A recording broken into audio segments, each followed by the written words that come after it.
One of the most stunning rallies you will ever see. LSU walks it off with a 6th-run 9th inning. It's 1:22 in the morning, and I don't care. It's Locked on LSU. Let's go.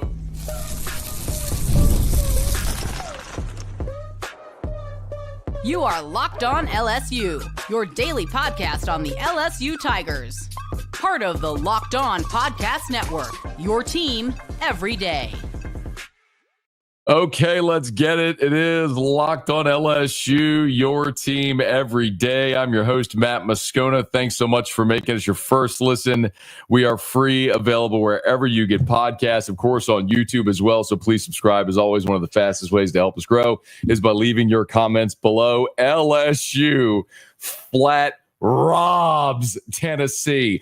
I mean, walked up to him in the street, knocked him on the ground, took their wallet right out of the back pocket, kicked dirt in their face, and just walked on down the road. 6-3, a 6-run 9th inning. LSU from the dead.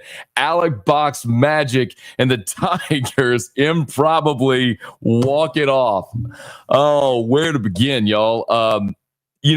It's the only reason that I wasn't live 2 minutes ago is I had all the graphics for this show made with LSU losing. The little sidebar here, if you're watching, if you're not listening, the sidebar here, the thumbnail, it was all made for LSU dropping game one. They were down 3-0 in the 9th. It looked like that's the way it was going to go. And then all of a sudden, here come the Tigers. Tennessee, Dean Curley at third base committed 2 errors to open the door. He had the throwing error on Fry's grounder. Milam struck out haplessly. The fielding error on Brown's ball. A walk. Then here cut the intentional or the walk to Reeves, and then here comes Dalton Beck with a pinch hit from the left side. Jay emptied his bench, went to the lefties. Here comes the Dalton Beck pinch hit RBI. It's 3-2. What a fly out by Chris Stanfield on a ball that was pretty well hit. So you're down to your final out. It's Derek Curiel, and the freshman does what he's done all year. He just keeps getting on base. He ripped one through the right side. You're tied at 3. And then Jared Jones, my goodness, the maligned Jared Jones, who an all-American caliber player who has just had one hell of a tough go. Everybody who's ever played the game of baseball goes through it. Everybody. You go through it. Literally everybody that's ever played the game in the history of the game has had streaks like Jared Jones. I mean, what was he, 1 for 13 in the Auburn series with 6 strikeouts, something like that? I mean, he's been fighting it now for the past several weeks. But in that moment, when you absolutely had to have it, there's Jared Jones. He got a fastball. He was sitting fastball, and he hit the ever-living hell out of that ball to dead center over the batter's eye. I want to pull up LSU baseball data right now to see how far that ball went. Let's see if they posted it yet. 452 feet. 450. It's 405 to dead center. He hit it 50 feet beyond the center field wall. One of the farthest home runs you will ever see hit in a college game or anywhere. 452 feet. Jared Jones to dead center to walk it off, and LSU wins 6-3. Hey, thank you so much for this, y'all. You want to know why? Do you want to know why? There is nothing like LSU baseball. I'm not saying there aren't bigger fan bases in other sports and things like that. It is 1:26 a.m. It is 1:26 a.m. The fact that, and right now there are 574 people watching this live, and that number is going to grow. I know it will. But this is why LSU baseball is incredible, because there's nothing like it. There is just nothing in college baseball like the LSU fan base. So thank you for being with us. Smash the like button, subscribe to the channel, hit the bell so you're notified whenever we post a new video. I want to talk about the game. If you're new to the format, I usually talk about I give about 10 minutes of my thoughts, take a quick break, and I get to you and your comments. So drop your comments, please. I'll do my best getting to them. I had my thoughts ready for what I was going to talk about had LSU lost this game. Now I kind of have to pivot because it's all changed. I want to go through the game. But, even when I was sitting here thinking, all right, LSU's going to lose this game, 3-0, the way it all played out, it was okay. This was an incredible game. Nothing big picture would have been lost had you lost this game. But it's a dramatic reversal of fortune now, because the advantage shifts to LSU in games 2 and 3 of this series. I mean, Tennessee hadn't lost with with Liam Doyle. He's been incredible. So, man, I look at this and I have a few big picture, like very clear observations. I mean, obviously the ninth inning rally is amazing. And it's why I love baseball because, I mean, I'm sitting here on my show text line during the game and this guy texts, he's like, we're done as a national title contender. Just bombing expletives and everything when it looked like LSU was going down. But baseball is the greatest game because it's unlike any game because there's no clock. And it's never over until you get all 27 outs. And tonight was another example. It's why I love baseball. It drives some people crazy, but I love it. I thought Cade Anderson was awesome in this ball game. Let's start there. Yes, then I'll get to the ninth inning rally. So let me go chronologically here. I thought Cade Anderson was awesome. Cade Anderson and Liam Doyle, that was every bit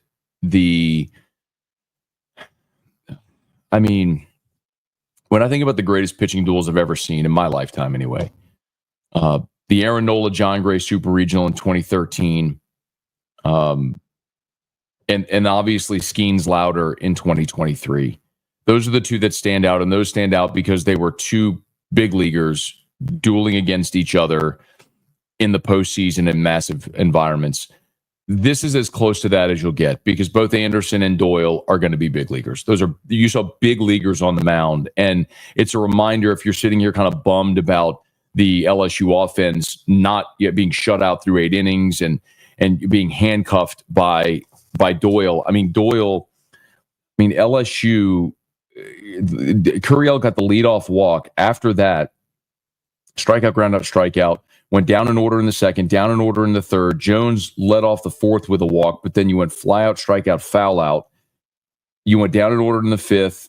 In the sixth is when you had runners in scoring position. Jones got the 2-out single and then stole the base. You had the threat in the seventh when Pearson got the pinch hit single, and then Larson popped out with runners in scoring position. And then the eighth, you went quietly in order against Snead, and then the ninth, you broke through. But Doyle's awesome. Liam Doyle is a big leaguer, and he went out there and threw 6 2/3 innings. He struck out 6, he walked 3, didn't allow a run, just 1 hit through 109 pitches. He was awesome. But I thought Cade Anderson was better. I thought Cade Anderson was better. Even no matter how this would have gone, I thought Cade Anderson was better than Liam Doyle. The really disappointing part is how Tennessee broke through in the sixth. That they got the leadoff single against the shift, and that was Gavin Keelan. And Gavin Keelan's one of the best hitters in college baseball. And we've talked about it here plenty. If you're an everyday or if you're here for these, you know my feelings on it. I wish they would outlaw the shift. I think baseball was made to have 9 positions. It's 9 defined positions. I think you should have to play your position. But LSU shifted, and a great hitter in Gavin Keelan worked an 8-pitch at bat and gets the single. And then you had what was ruled a wild pitch. By the way, Brian Lazar is the official scorer. I don't know what he's looking at. It was a lazy play by Hernandez, who was awesome tonight, by the way. I thought this might have been Hernandez's best game behind the plate defensively. He had one awful moment. It was the breaking ball that Anderson spiked. He's throwing a breaking ball in the dirt, and instead of getting your body in front of it, Hernandez tried to backhand it. It went to the backstop. That put Keelan in scoring position. Then ultimately they'd get the RBI single. So it was a hit against the shift and one temporary lazy moment, and all of a sudden you're down a run. Like, I don't fault Cade Anderson for that. And then in the seventh, in the eighth, rather, he got a foul out, then gave up the double, and they went and got Zach Cowan, which was, quite honestly, y'all, going to get Zach Cowan in the seventh was, I tweeted the gif from the movie Dodgeball, like, bold strategy, Cotton, let's see if it works. That's a bold strategy by Jay Johnson. And I totally get what he's thinking. It's a 1-0 game. Give your offense a chance. Go get your best guy and keep this thing 1-0 to give your offense a chance. I totally understand what he's thinking, but it is a bold strategy to go to when you have such a limited bullpen. You got 2 guys you trust. You get 2 guys you trust in and Cowan and Evans. And if you're going to get one of them when you're losing, that is a very, very big risk. And Cowan comes in there and gives up a run. The run was charged to Andrews because he allowed the double to get on base, but he uncorked a wild pitch, gave up the single, and then the run came home. And then in the ninth, they went to Myers. And I think going to Myers in the ninth was the right decision as well, because at that point it's 2. And the probability of a comeback is lessened, and you don't want to burn Cowan for the weekend. So Cowan, I believe ended up only throwing a dozen pitches. Let me check really quickly. I got the box score in front of me. Just give me a moment. 13, So Cowan ended up throwing 13 pitches. So he's more than able to come back tomorrow if you need him. He didn't give you what you needed in the 8th because he allowed that run to come home. But going to get Myers in the 9th, I think, was the right decision. And unfortunately, Myers, after going ground out, foul out, they had must have been a single, and then the stolen base, and then never mind. I mischarted that. Sorry. Anyway, the point is, I'm sorry, I can't even read my notes. I'm a little scattered still, obviously, after the way the thing just ended, which is amazing. But nonetheless, the bottom line is Myers gives up the run in the ninth, so you're down 3-0, and then the ninth inning dramatics unfolded, which is where we started, which is absolutely incredible. Listen, you had some opportunities in this ball game, and sometimes you tip your cap. But I thought Anderson was awesome. From the leadoff single, the leadoff walk, in the first, Anderson went fly out, strikeout. In the second, went strikeout, single, pop out, single, 4-pitch walk. They loaded the bases against him, remember, and he got the ground out, which was a massive moment in the second inning. After that, he went ground out to end the second. Listen to this, how this went for Cade Anderson. He got the ground out in the second, got him in order in the third, in order in the fourth, in order in the fifth. He retired 12 straight before allowing the leadoff single to Keelan in the sixth when they finally broke through. I mean, it was incredible. At one point, when both the pitchers were going back and forth with that ground out in the second, in the bottom of the second, top of the third, bottom of the third, top of the fourth, they kept going in order. So you had the ground out to end the second, or the top of the second, then 3, 6, 9, 12, 13.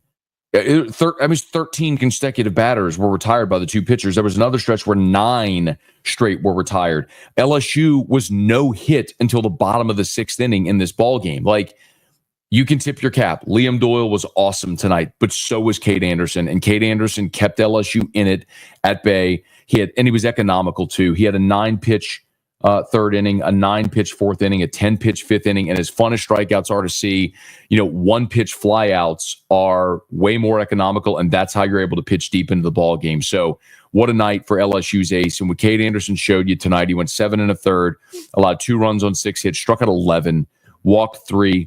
And that's against what I think is probably the best lineup in the country. Kept the ball in the yard. He was awesome. So hat tip to Cade Anderson for a great night. And then the LSU offense for coming through. And what a moment for Jared Jones. What a moment for Dalton Beck. What a moment for Derek Curiel. And then what a moment for Jared Jones to walk it off in a situation where he's struggled. I mean, there's no other way to say it with Jones over the last 3 weeks. His incredibly, to tell you how great he has been this year, his average is still at 363 after tonight's ball game. But his average in conference play had dipped below 250, and but what a moment. And a 2-for-4 night for Jared Jones. He had a single, he had the homer, and he also walked, so he did get on base 3 times tonight. Struck out twice, but you'll take that from Jared Jones. I'll obvious to say, I'll take a 2-for-4 night with a walk and the 2 outs or strikeouts if you're providing a 3-run bomb in there. So what a night for LSU. So let me do this, y'all. So as I can kind of stay on time with the format, I have just this very quick break. It's like 60 seconds. I'll grab a very, very quick break. And then when I come back, I want to tell you what I think this win means. We'll start to look ahead to game 2, and we'll get to some of your questions and comments as well. So stay with us here, Locked On LSU, your team every day.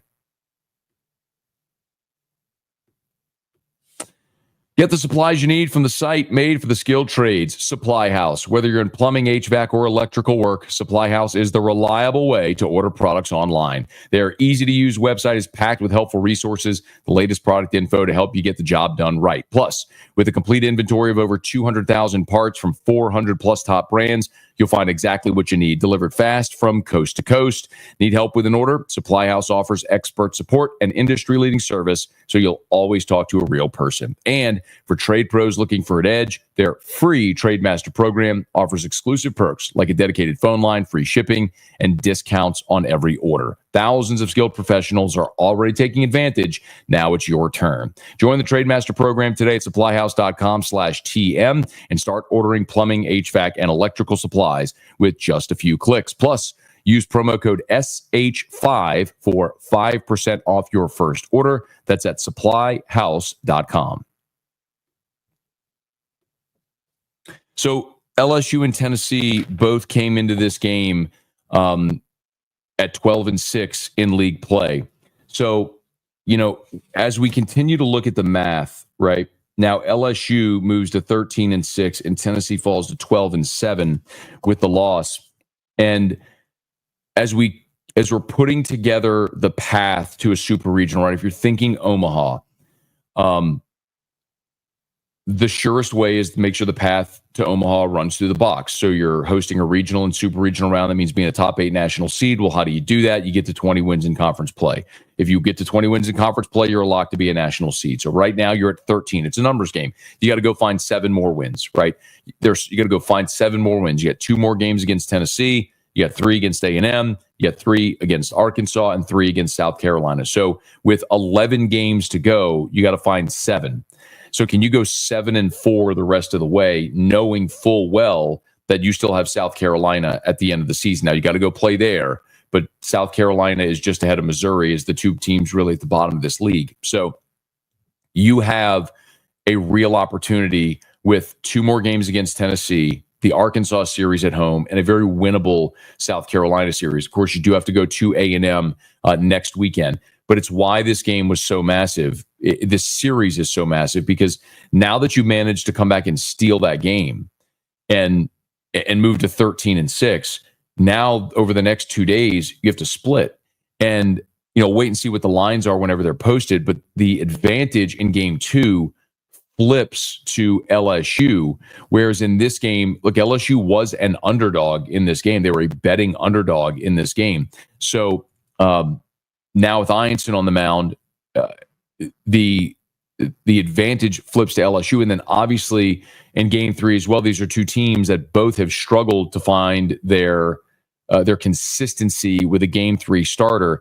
And maybe LSU found that a week ago with Connor Ware. I don't know necessarily that they have certainly done that, but with Tennessee, it's been Liam Doyle, it's been Marcus Phillips, and we'll see how the rest of the weekend may play out for them in game 3. But man, just a massive, massive, massive win to come back and steal that game. And I know over the course of 56, those things tend to even themselves out, right? Like you steal a game that maybe you didn't have any business winning. Sometimes you'll lose one that you had in your back pocket.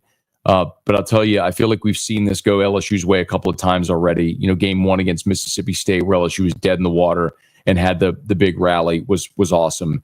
And maybe this is just a team that is learning how to find a way, believe it itself, and win. So improbable, yes, but exhilarating and massive to get that win on your home field, to win the game 1 of the series when Doyle had no hit you through, into the 6th inning, and to find a way was just awesome. So, all right, let's, you know what else? How about, there's so many things that y'all have, but, Caleb said it started when the ball was thrown on the field. You had a student ejected for throwing a ball on the field. How about the Larson mound visit controversy as well in the bottom of the 7th? where, and listen, I'm sure Jay Johnson's going to talk about this in his post-game press conference with the explanation. Jay very clearly said to the home plate umpire, if you're watching on TV, he very clearly says to the home plate umpire, he says, "I didn't know that. Thank you." You could very clear, like the camera was close on his face. You could see, he said, "Oh, I didn't know that. Thank you." So I don't know what they were explaining to him. I mean, I know there were some saying, well, because LSU had taken the offensive timeout, the first, the mound visit by the pitching coach from Tennessee was wiped away. I understand you get a, I understand, like, if LSU's taking an offensive timeout, then then Tennessee in that situation could certainly have a visit that doesn't cost them a mound visit. You see that all the time when there's a mound visit, right? Then there's an offensive huddle generally, so it's not going to cost you one of your offensive timeouts or your mound visits. But in that situation, Larson was in the box, so that was I don't know. I need to find out. I just can't. I don't know. I'm telling you candidly, I don't know. I am very, very much interested to hear what Jay's explanation was. How about this? The guy's a legend. The rally. Toss him. Throwing the ball on the field. That sort of invigorated everybody. There's no way around it. All right, y'all. Let's see if we can get some of your questions in. Let Dalton Beck start at third for game 2. Yeah, I don't think that's going to happen. I think players have their roles on this team, and Dalton Beck is a guy that you could tell is someone Jay trusts as a left-handed bat off the bench. And that's his role. And maybe next year he could have an expanded role, or maybe not. I don't know. But Michael Braswell is your best option at third base. He's a 300 hitter in conference play, and he should be your everyday third baseman. But what you're seeing, what I think, as we learn, as the season goes along and Jay has these opportunities, I think what you're seeing is when they have an opportunity, when a righty comes out of the bullpen, Jay will empty his bench with left-handed bats. And he's got Tanner Reeves, and he's got Ashton Larson. Obviously, he has Josh Pearson, who singled tonight in a pinch hit at bat. And he's got Dalton Beck. So he has a bevy of left-handed bats. The tricky part about, you're talking about Dalton Beck or Larson, is we all think Pearson is great in that moment, right? I mean, Pearson's had a knack for that. And this is a good point. So actually, Mark said Dalton Beck throws left-handed. So he's like someone who throws left-handed isn't going to play on the left side of the infield. So the only spot he could play in the infield would be first base. Anyway, Bryce asked, what about John Pearson getting more at-bats? Listen, man, I understand it. Like, everybody wants people to get more opportunity. Like, you're at this point where you have figured out your lineup, your roster, your rotations. And John Pearson's a guy that if you need a right-handed at bat in a pinch hit situation, okay. But if you're going to give him more at bats, who are you taking him away from? You going to bench Braswell to start John Pearson at third? You think Jay Johnson's going to bench Ethan Fry? I mean, he is insanely loyal to Ethan Fry, as we've talked about a lot, even sometimes to their own detriment. Fry tonight was 0 for 4 with 2 strikeouts. He got on base on the error to lead off the 9th inning, but 0 for 4 with a couple of strikeouts. I mean, Fry continues to struggle offensively in conference play. I mean, and listen, everybody struggled tonight because, offensively until the 9th, because Liam Doyle is awesome. But it has been a compounding circumstance there in conference play for Fry. Anyway, what a day. Colin said, where's our offense gone? I don't even know. Oh, that was before. That comment was before the game was even over. That's incredible. Now I'm looking at your comments here as the game was going final. Incredible. All right, y'all. Let's see. Someone had mentioned the double play. The double play in the 6th was huge because that's a great point. So that's where they broke through 1-0. So in the 6th, it was Gavin Keelan who led off with the single against the shift. You had the wild pitch when Hernandez tried to backhand it, and then they singled to go up 1-0. Anderson comes back with the strikeout, and then he gets the ground ball double play. And that ground ball double play got you out of what could have been a crooked number inning. You're right. Great point. That was a key moment. I mean, all the things that I had here, like, the Jones single in the bottom of the 6th with 2 outs, was the first hit LSU got. Then Jones steals, and you have an opportunity there with Dickinson up, and he flies out. I mean, he pumped it to right center. Great catch by the center fielder, range in right center. It was great hit by Dickinson. I mean, he put the barrel on it. Just good play in center field. You had opportunities. Tennessee. How about Tennessee leaving 2 on base in the top of the 7th, where they went strikeout, double, strikeout, walk on a 3-2 pitch, and then the ground out, giant.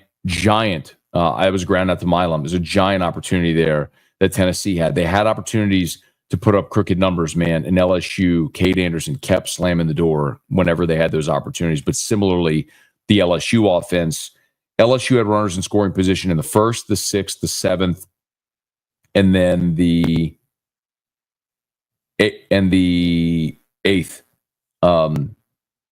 Stanfield was left at first. Stanfield was left at first. But I'm sorry, and then you had, that's right, you had runners in scoring position the 1st, the 6th, the 7th, and then you had the leadoff man on in 3 innings, the 1st, the 4th, and the 8th, and you just couldn't break through until you absolutely had to there at the end, and you did, and they opened the door with a couple of errors by Curley at 3rd, and you had some huge at bats with Beck, with Curiel, and of course with Bear Jones hitting the home run. It was awesome. This is another one too. Doyle Chopin and Brown, dude was asking for trouble. So when Jake Brown walked, it was the at bat where I'm trying to find it, y'all. Just give me a second. Here it was. It was in the bottom of the 7th. You went fly out, 2 hard hit balls to center, and then Brown walked. And Brown kind of threw his bat on the 3-1 pitch and thought he'd walk. They called it a strike. He had to come back. Well, Liam Doyle kind of barked at Brown. The umpire came out like, say, hey, we don't need that. Like, we got this. But I think that's a reflection of Tony Vitello. It's the same thing with it was Gavin Keelan. I think it was Gavin Keelan who in the 8th. No. It was the top of the 9th, the runner's interference call. I mean, you very clearly ran into Tanner Reeves. Like, you made contact with Tanner Reeves. That's runner's interference. You are out. Like, that is a very basic rule of baseball. And he's turning around, like, chirping at the umpire, like the umpire doesn't know what he's doing. Like, that's a reflection of Tony Vitello. It just is. Like, the fact that all those guys, look, and part of it is they play with edge. And so it's one of those things where, like, if that's your guy, you probably love him. But if he's not your guy, you can't stand him. And he ain't my guy, and I can't stand him. And I hate the way that his team plays. They are super talented. It is undeniable. Liam Doyle's awesome. Gavin Keelan's awesome. They got 7 dudes all hitting over 300, all five dudes with double-digit homers. They're an awesome team. That is the most talented team in America. But they are so darn unlikable because of the way that they play and carry themselves. And it's a reflection of Vitello. You can respect the talent. You can hate the way that they play and they act. And that's where I am with them. So the rally, toss them. You know what? We're going to print the shirts, dude. I'm going to get someone on a design over at 929 Misfits. That's our Guarantee Media apparel shop. I'm going to, the Nuss Bus shirts we did for football. Like, I'm going to get someone to get a rally, toss them shirt mocked up and get that thing on market like in the morning. That's happening for sure. The rally toss. God bless. Okay, y'all. Let's see. Anything else? Please smash the like button if you would. Subscribe to the channel. Smash the like button and hit the bell so you're notified whenever we post a new video. If you're listening or watching on demand, remember we're live after every LSU game on the 104.5 on the Locked On LSU YouTube channel. So if you're not here with us live, if you're on demand, please make sure you're subscribed to the YouTube channel so that way you can come back when the games go final, even at 1:51 a.m. And we're sitting here rolling through this on an early Saturday morning. Richard, I appreciate it. Look, y'all are down for it. We're going to get it done, man. We're going to get it.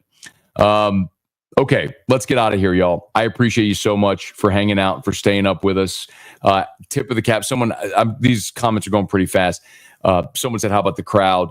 hat tip to everybody, man. A 3.5 hour weather delay. That's another thing we didn't talk about here is, I know we're here late because it was a 3.5 hour weather delay. How about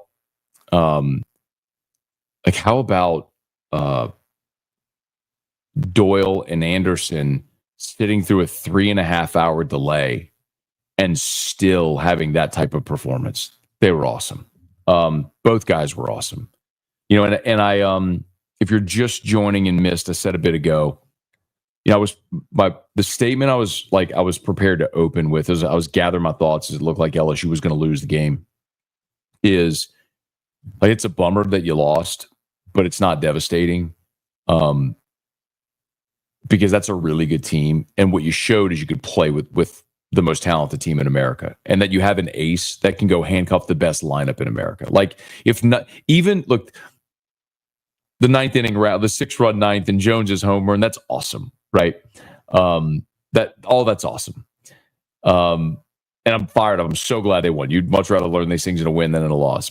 But no matter what would have happened in this ballgame, like even if LSU had come up short, you would have learned that Cade Anderson, not only can he go strike out 14 in 30-degree weather in Oklahoma, but he can face the best lineup in college baseball and hold them down the way he did. Ryan said, Matt, don't leave. I'm going to sleep. You also learned that in key moments, Pearson, another great pinch hit at bat, Beck came through for you in a big moment. You know, and even if you had lost this game, I think the advantage flips to you in games 2 and 3. Last week against Kentucky, Tennessee won the opener 8-2 behind Doyle, and then lost 4-1 and 8-2 in games 2 and 3. You know, against Ole Miss 2 weeks ago, they won the opener 3-2, but then lost 8-5 in the second game. Then they won the rubber match 10-8, but they lost game 2. Look at the A&M series. That's when they no-hit A&M and run ruled them in game 1, and then came back and lost game 2 9-3, and then got run ruled in game 3. All that to say, like, they've had moments this year, and certainly in the last 3 weeks, where it's been a little bit of a struggle for them in those game 2s. So I really think that the advantage game 2 flips to LSU. It's not to say you're definitively going to win, that you're definitively going to win the game on Saturday night, because it's Saturday morning right now. But, you know, Marcus Phillips is 2-3 on the season. You know, he's a very good pitcher. You know, he's 6'4", 246. He's a big righty. He's another big strong arm righty. You can, you know, run up there 98 miles an hour. But he's got here this year, and certainly over the last 3 weeks. So it's a huge opportunity to go win the series on Saturday night, and then you go into Sunday where neither team really has a true number 3. And so you're trying to figure it out what it may look like. So had you lost, it wasn't going to be the end of the world, because I still think the advantage is with LSU in games 2 and 3. The fact that you rallied and won was awesome. And now you look, Paul Maneri always said it. You can't sweep if you don't win the first one. I'm not sitting here predicting a sweep, not even necessarily saying definitively they're going to win the series. This is a great baseball team you got to face, but you can't sweep if you don't win the first one. And the Tigers, by the hardest, got the first one. All right, y'all, let's get out of here. Let's go catch some shut-eye and have a great Saturday. Come back and watch LSU hopefully take this series from Tennessee on Saturday night at the Box, where the weather cooperates and it's not a sparse crowd. That was a loud crowd tonight, by the way. Hat tip to the real ones that were there and stayed through a 3.5 hour weather delay and hung out. Hat tip to the Rally Tossum out there in right field. And let's see if the Tigers can go get a series win tomorrow or later tonight. All right, that'll do it for us here. Let's just wrap it up. It's Locked On LSU, your team every day.